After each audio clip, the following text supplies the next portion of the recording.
Welcome children. आज हम लोग मॉडल एक्टिविटी टास्क के बारे में बात करेंगे।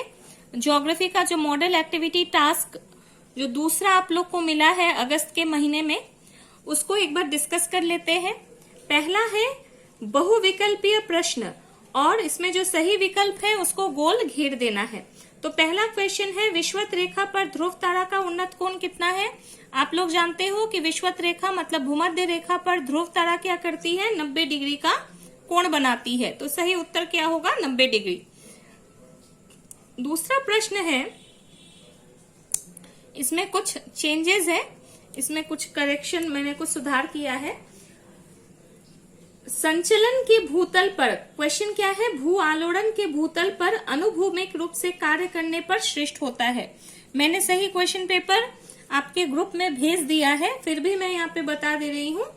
तो ये प्रश्न होगा संचलन, भू आलोड़न के जगह पर संचलन लिखिए और अनुभूमिक के जगह पर लंबवत लिखिए। तो क्या हुआ प्रश्न?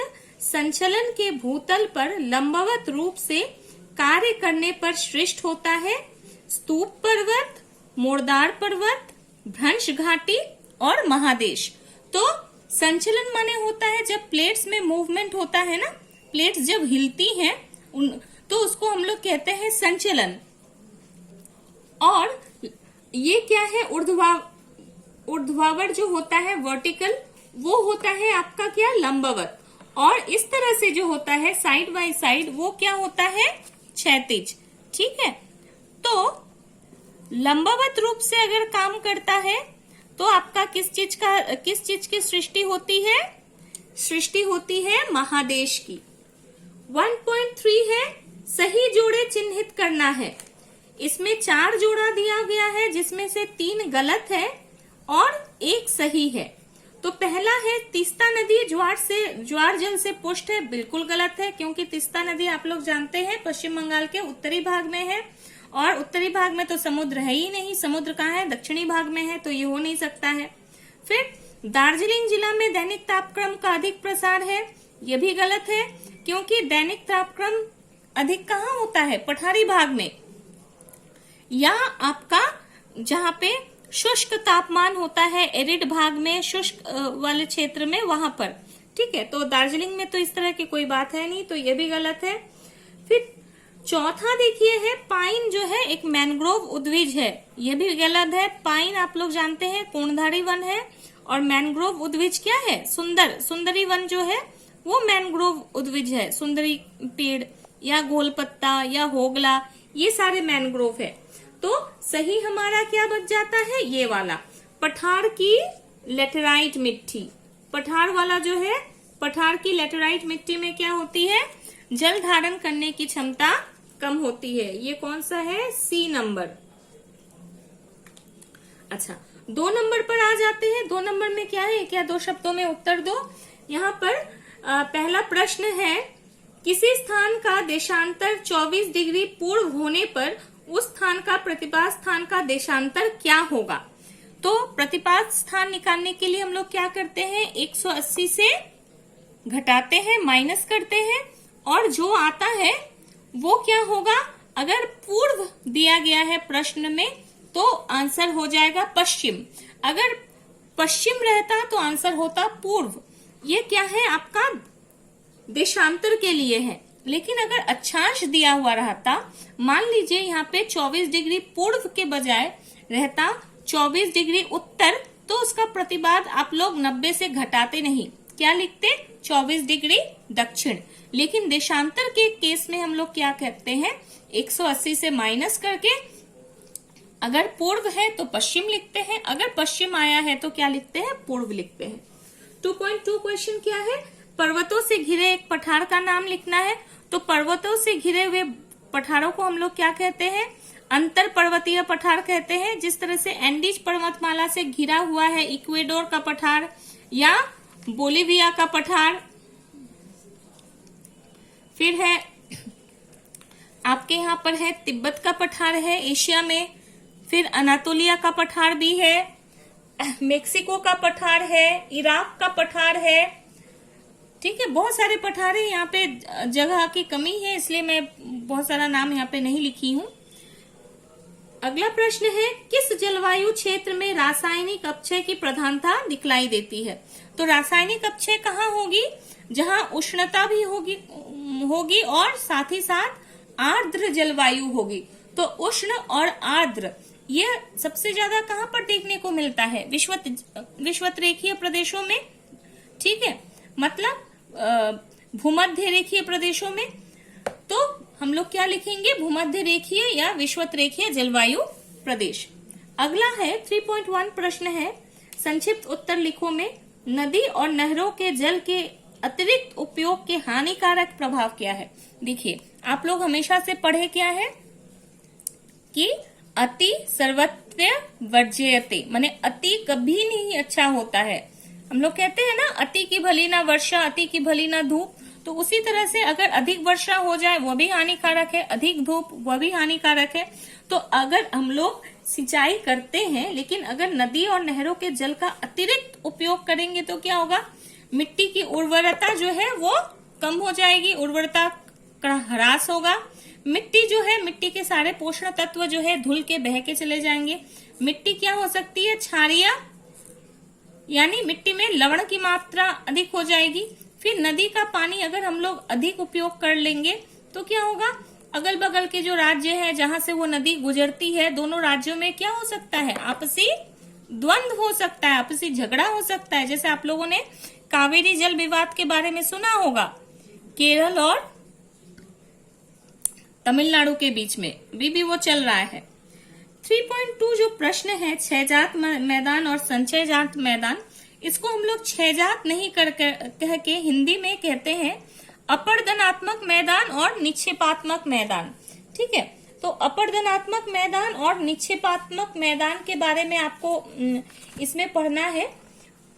तो अपर्दन से आपका कौन से मैदान बनते हैं और निक्षेप से किस किस तरह के मैदान बनते हैं, दोनों में आपको अंतर लिखना है। ठीक है, जैसे अपर्दनात्मक क्या करेंगे, जो आपकी कॉपी है उसको दो भाग में बांट लेंगे। ठीक है, इस तरह से बीच में एक लाइन खींचेंगे, इस तरफ लिखेंगे अपर्दनात्मक मैदान, इधर निक्षेपात्मक मैदान। ठीक है, और अपर्दनात्मक मैदान में क्या हो सकता है? नदी द्वारा अपर्दन द्वारा निर्मित मैदान हो सकता है, या जो हिमनद है उससे अपर्दन द्वारा निर्मित मैदान हो सकता है।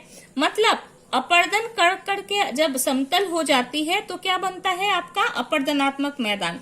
और वही अपर्दन वाले जो सामान है, अवसाद है, वो जाकर के कहीं पे जब जमा कर दिए जाते हैं, निक्षेप कर दिए जाते हैं, और उससे जिस मैदान की सृष्टि होती है उसको हम लोग क्या कहते हैं? निक्षेपात्मक मैदान। तो अपर्दनात्मक मैदान चार तरह के हो सकते हैं: पवन द्वारा अपर्दन, नदी द्वारा अपर्दन, हिमनद द्वारा अपर्दन, और एक है आपका कास्ट मैदान जो चूना पत्थर वाले इलाके में होता है, लाइमस्टोन एरिया में होता है। और निक्षेपात्मक मैदान भी इसी तरह से आपके नदी के द्वारा लाए गए निक्षेप से बन सकता है। इसको हम लोग जलोढ़ या नदी निर्मित मैदान कहते हैं। ठीक है, फिर आपके हिमनद द्वारा लाए गए इससे भी मैदान का निर्माण हो सकता है। फिर पवन द्वारा लाए गए अवसाद से भी निर्मित हो सकता है मैदान। पवन निक्षेपित मैदान को हम लोग लोएस कहते हैं। ठीक है, फिर झील में भी जब जा करके अवसाद भरने से जो मैदान निर्मित होता है उसको हम लोग झीलकृत मैदान कहते हैं। ठीक है, फिर लावा के जमा होने से भी मैदान का उत्पत्ति हो सकता है, उसको हम लोग लावा निर्मित मैदान कहते हैं। और आप लोग जानते हो कि लावा निर्मित मैदान जो है कृषि के लिए बहुत ही अच्छा है। तो यहाँ पे आप लोगों को बहुत ज्यादा डिटेल्स में नहीं लिखना है, बहुत ज्यादा विस्तार में नहीं लिखना है, क्योंकि यह प्रश्न जो है ज्यादा से ज्यादा 2 से 3 नंबर का होगा। तो इसी हिसाब से आपको पॉइंट्स लिखने हैं। ठीक है, ज्योग्राफी में एक चीज हमेशा याद रखेंगे कि जो भी आपका आंसर होगा वो पॉइंट वाइज होगा, एग्जाम्पल होगा, और अगर संभव हो तो उसमें छोटा सा चित्र बना देना है उससे रिलेटेड।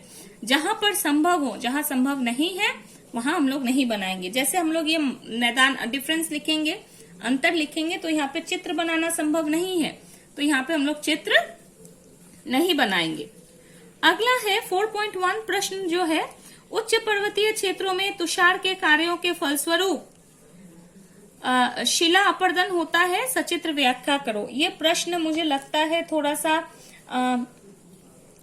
आप लोगों का नहीं है, ये प्रश्न 9th के सिलेबस में नहीं है, इसलिए इस प्रश्न को मैं चेंज करके दूसरा प्रश्न दी हूँ। मोड़दार पर्वतों की उत्पत्ति कैसे होती है, ये लिख लीजिए। मोड़दार पर्वतों की उत्पत्ति कैसे होती है, सचित्र व्याख्या करें।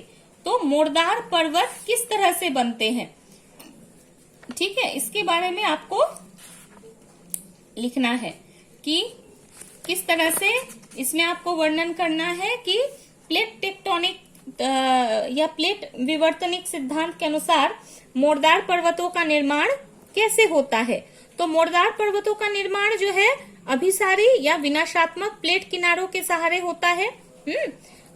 माने जब दो प्लेट आमने सामने एक दूसरे के तरफ आता है, ठीक है, तो इसमें क्या होता है, दबाव होता है, और दबाव पड़ने से क्या होता है, और जनरली इसमें क्या होती है कि तीन तरह का कंडीशन हो सकता है कि एक प्लेट महासागरीय हो, दूसरा प्लेट महाद्वीपीय हो, या दोनों महाद्वीपीय प्लेट हो सकता है, या दोनों ही महासागरीय प्लेट हो सकता है। लेकिन किसी भी कंडीशन पे क्या होता है, जो भारी प्लेट है वो क्या करती है, नीचे दब के हल्के प्लेट को ऊपर ठेल देती है, ठीक है, और जो प्लेट नीचे दब जाती है, ठीक है, उसमें वो प्लेट नीचे जाने से क्या होता है, वो ड्यू टू हाई टेम्परेचर, अत्यधिक टेम्परेचर यहाँ पे अधिक होता है, तापमान के कारण वो प्लेट पिघलता है, और पिघलने के कारण यहाँ पर प्रेशर डालता है, और क्या होता है, ये फिर मुड़ जाता है, और मुड़ने से क्या होती है, मोड़दार पर्वतों की उत्पत्ति होती है, ठीक है। तो जो अधिक घनत्व वाला प्लेट है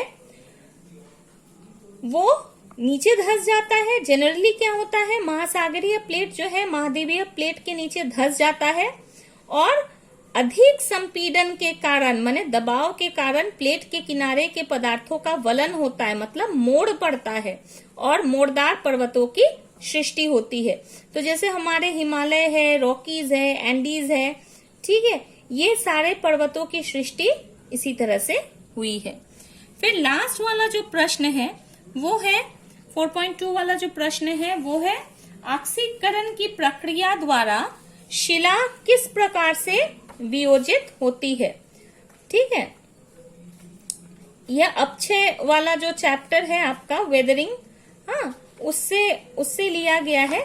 तो ऑक्सीकरण में क्या होता है, ऑक्साइड्स बनते हैं, मतलब जब ऑक्सीजन गैस युक्त वर्षा का जल लोहा युक्त चट्टानों पर पहुंचता है तो वो क्या करता है, चट्टानों के लोहे को ऑक्साइड में बदल देता है, और इससे क्या होता है, लोहे में जंग लग जाता है, और मतलब चट्टान में जो लोहे के कण मौजूद है उसमें जंग लग जाता है, और वो क्या करती है, चट्टानों को नष्ट कर देती है, शीघ्र गलाकर नष्ट कर देती है, और उनका विखंडन आसान हो जाता है। तो इसी प्रोसेस को हम लोग क्या कहते हैं, ऑक्सीकरण की प्रक्रिया, ठीक है। तो ये मोटा मोटी जो प्रश्न पत्र आप लोगों को दिया गया है मॉडल एक्टिविटी टास्क का, उसके सारे आंसर्स मैंने यहाँ पे डिस्कस कर दिए हैं। अगर किसी को फिर भी कुछ डाउट रहता है तो आप लोग मुझे व्हाट्सएप करके या कमेंट करके मुझे बता सकते हो, ठीक है। धन्यवाद बच्चों।